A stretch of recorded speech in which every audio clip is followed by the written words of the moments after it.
Hello everyone, मैं RV.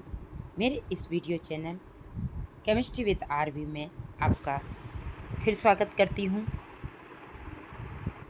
दोस्तों, आज हम कार्बन तथा उसके यौगिक के बारे में बात करेंगे। कार्बन तथा उसके यौगिक में कार्बन महत्वपूर्ण भूमिका निभाता है। जब हम कार्बन की बात करते हैं तो हमारे मन में बहुत सारे स्ट्रक्चर्स और श्रृंखलाएं दिखती हैं। ये श्रृंखलाएं कार्बन से कैसे बनती हैं और इनके नाम क्या होते हैं, इस बारे में इस वीडियो में मैं चर्चा करूंगी।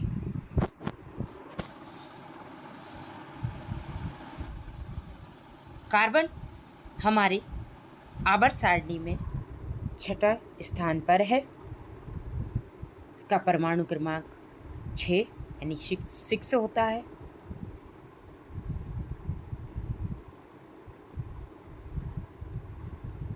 और आइए इस कार्बन से हम यौगिक कैसे बनते हैं, ये हम इस वीडियो में देखते हैं। दोस्तों, हम कार्बन से जो यौगिक बनते हैं उनकी परिभाषा को इस प्रकार डिफाइन कर सकते हैं। वे पदार्थ जिसमें कार्बन तत्व उपस्थित होते हैं कार्बन के यौगिक कहलाते हैं या कार्बनिक यौगिक कहलाते हैं। जंतु और वनस्पति के निर्माण में कार्बनिक यौगिक ही प्रमुख हैं। कार्बनिक यौगिकों के कुछ अति प्रमुख उपयोग निम्न है, जो आगे हम बात करेंगे। जैसे हमारा भोजन, सभी भोज्य पदार्थ प्रायः कार्बनिक यौगिक से निर्मित होते हैं, जैसे चावल, आटा, चीनी, प्रोटीन, विटामिन आदि कार्बनिक पदार्थ हैं।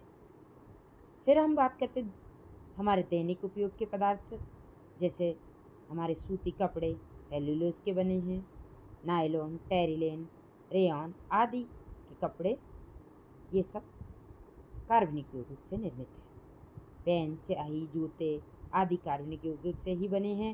साबुन, वैसलीन, क्रीम, लकड़ी, कोयला, घरेलू गैस, मिट्टी का तेल आदि कार्बनिक यौगिक ही हैं। यदि दोस्तों हम औषधि की बात करते हैं तो जितनी भी हम दवाई या मेडिसिन का उपयोग करते हैं, जिसमें निश्चेतक पदार्थ जैसे क्लोरोफॉर्म, स्ट्रेप्टोमाइसिन, एस्पिरिन, पेनिसिलिन आदि कार्बनिक यौगिक ही हैं। कीटाणुनाशक में डीडीटी, गैमेक्सिन, बीएचसी आदि। और यदि हम हमारी दिनचर्या में यातायात की बात करें तो बहुत ही महत्वपूर्ण है, तो पेट्रोल, तेल, रबर, टायर आदि भी कार्बनिक यौगिक ही हैं। फिर हम अपने सौंदर्य प्रसाधन की बात करें तो क्रीम, पेंट, साबुन आदि सभी हमारे कार्बनिक यौगिक से मिलकर बने होते हैं। यहाँ तक कि दोस्तों विस्फोटक पदार्थ डायनामाइट, नाइट्रोग्लिसरीन और भी ये सब कार्बनिक यौगिक से हैं। दोस्तों, ये तो बात हुई कि कार्बनिक यौगिक क्या है, हमारे दैनिक जीवन में कहाँ कहाँ हैं। अब हम जो कार्बन है इनके प्रॉपर्टीज़ यानी कि गुणों की बात करते हैं। तो कार्बन, जैसा कि मैंने बताया, कार्बन का परमाणु क्रमांक 6 है और ये इसका अगर इलेक्ट्रॉनिक कॉन्फ़िगरेशन या इलेक्ट्रॉनिक विन्यास देखते हैं तो 2, 4 बनता है। तो दोस्तों, कार्बन में एक बहुत ही महत्वपूर्ण गुण पाया जाता है जिसे हम श्रृंखलन या कैटेनेशन कहते हैं। कार्बन के द्वारा कार्बन के ही दूसरे परमाणु के साथ सहसंयोजी बंध बनाकर श्रृंखला का निर्माण श्रृंखलन कहलाता है या कैटेनेशन कहलाता है। यानी कार्बन अपने ही समान कार्बन से जुड़कर वो भी सहसंयोजी बंध के द्वारा सीधी श्रृंखलाएं या वलय श्रृंखलाएँ बनाते हैं तो वह गुण उसका कैटेनेशन या श्रृंखला गुण कहलाता है। कार्बन के परमाणु के साथ ही श्रृंखला बनाने की ये अप्रतिम क्षमता है। इस क्षमता के कारण कार्बन के परमाणु दूसरे कार्बन के परमाणु के साथ बंध बनाकर सीधी श्रृंखला के अलावा विभिन्न शाखाओं वाली श्रृंखला तथा वलय के आकार की श्रृंखला का निर्माण करता है। कार्बन दूसरे कार्बन के परमाणु के साथ एकल बंध, द्विबंध तथा त्रिबंध का निर्माण भी करता है। कार्बन के परमाणु के साथ साथ दूसरे तत्व के परमाणुओं के साथ भी बंध बनाकर यौगिक का निर्माण करता है। यानी कार्बन के साथ ही नहीं, अन्य तत्व के साथ भी क्रिया करके यौगिक बनाता है। आइए आगे बात करते हैं। उदाहरण दिया हुआ है, जैसा सामने दिया हुआ है कि कार्बन के एक, जैसे आप देख रहे हैं सीधी श्रृंखला और ब्रांच वाली या शाखा वाली श्रृंखला, ये देख रहे हैं, ये कार्बन के श्रृंखलन के गुण को दर्शा रहे हैं। अब हम कार्बन के दूसरे गुण की बात करते हैं कि कार्बन में टेट्रा संयोजकता यानी चतुसंयोजकता का गुण पाया जाता है। कार्बन के बाहरी कक्षा में 4 इलेक्ट्रॉन हैं, जैसा कि मैंने बताया कि उसका इलेक्ट्रॉनिक कॉन्फ़िगरेशन 2, 4 यानी 2 और 4 है। तो बाहरी कक्षा में 4 इलेक्ट्रॉन है, अर्थात कार्बन की संयोजी इलेक्ट्रॉन की संख्या 4 है। इस कारण से कार्बन को टेट्रावैलेंट कहा जाता है। 4 संयोजन क्षमता के कारण कार्बन की संयोजकता वाले 4 विभिन्न परमाणुओं के साथ या 4 कार्बन के परमाणु के साथ बंध बनाकर यौगिक का निर्माण कर सकता है।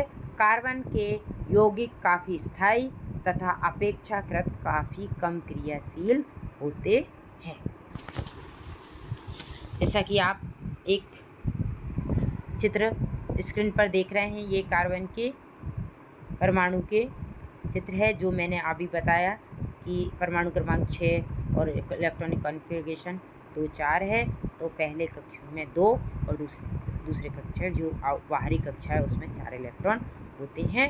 तो इन चारों इलेक्ट्रॉन के से ही कार्बन की इस गुण में कार्बन की चतुसंयोजकता पाई जाती है।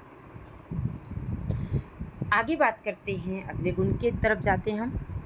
कार्बन के अपर प्रकृति में शुद्ध कार्बन 2 रूपों में पाया जाता है, हीरा और ग्रेफाइट।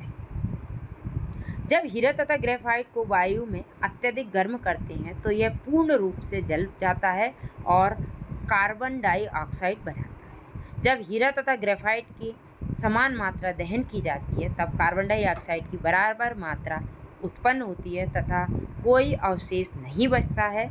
यद्यपि हीरा तथा ग्रेफाइट रासायनिक रूप से एक समान हैं, परंतु उनके भौतिक गुण बहुत ही भिन्न हैं। ऐसे गुणों को प्रदर्शित करने वाले तत्वों को हम अपर रूप कहते हैं। जैसा कि आप देख रहे हैं, हीरा एक पारदर्शक पदार्थ है।